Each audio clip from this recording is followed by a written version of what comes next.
Hey everybody, Wes here. Tuesday's workout. We are still on our 5 rep heavies. So yesterday you did push press. We're on our second lift, which is gonna be our deadlift.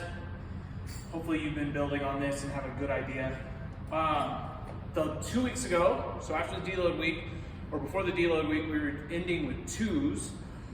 And that is not the number that you're gonna try to meet when we test this 5 rep. Unless you were sanddogging that 2 rep, that should be too heavy. So you're thinking more, maybe scaling back a few pounds on that to go, okay, now I can squeak out 3 more reps. But we still want these deadlifts. It's not a 5 rep max. We don't want any ugly reps.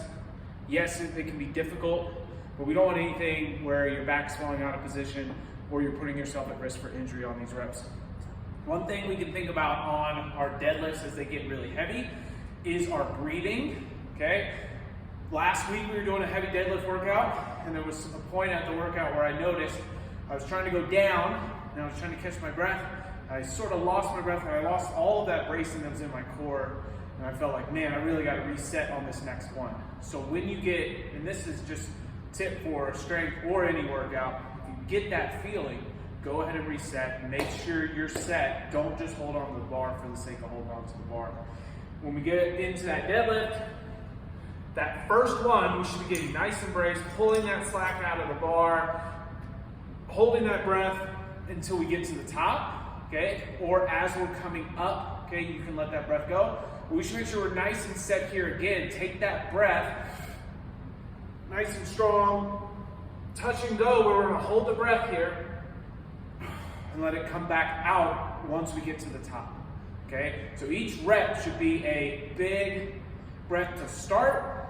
You'll let it go at the top, and then when we're trying to go touch and go, it's a big breath here. And if you lose your breath on the way down, you'll notice everything can sort of deflate and drop, and we don't have that stability anymore. So make sure that breath stays nice, or you can hold your breath that whole time. Your core stays nice and tight.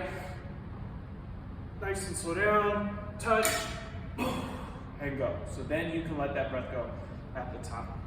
All right, so pay attention to what you're doing on that when we get to that 5 rep test, and then also in the workout when you have 5 as well. The workout itself is going to be a 10-minute AMRAP of 30 double unders, 12 or 10 calories on the bike, and 5 deadlifts. Your goal on this is to try to keep this to an every 2 minute on the minute type workout. So you're looking at getting 5 rounds if you can keep that pacing. Bike should take less than 50 seconds, double unders should take less than 30, and then we want a moderate deadlift weight to counteract what we just did for that heavy 5 reps. So we're not looking for a super heavy 5 in this workout. Definitely unbroken on the workout part. On the doubles, one thing I want to talk about is our hand placement with the rope. So when we first get set up, we want to think about having our handles right at our hips, going out and in front just slightly. Okay, so that way if I'm looking forward, I can still see in the corner of my eye where my hands are. If you haven't paid attention to what your hands do while you're jumping, whether it's singles or doubles, sometimes they might start to float back on you.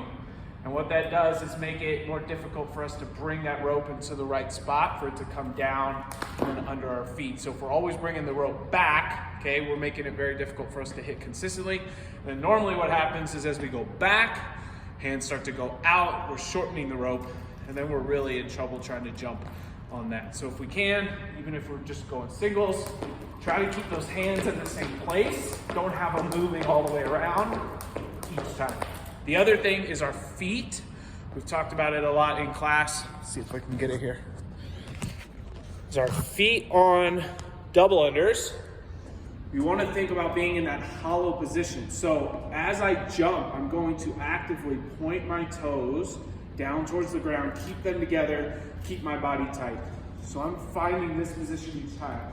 And we can practice this without the rope, where we have our hands in front, and we're just getting that quick bounce. Then we can think about singles, we can think about doubles, and what that's going to look like. But we want to be able to do that, because if we're bringing our feet up, we're wasting energy. If we're landing on our heels, we're not getting that quick rebound. We're not going to be able to get those doubles. So if you're on that path to trying to get doubles, This will help point those toes down into the ground, make a hollow position with your body that entire jump, okay? So that's a key for double unders. If you wanted to practice for 30 seconds on the workout, that'd be a great day to do that. But we'll have a mix of that bike, doubles, and deadlift for this AMRAP. Again, trying to get 4 to 5 rounds. Hopefully you can every 2 minutes on the minute, and hopefully you can PR that 5 rep deadlift. Have fun. See you Tuesday.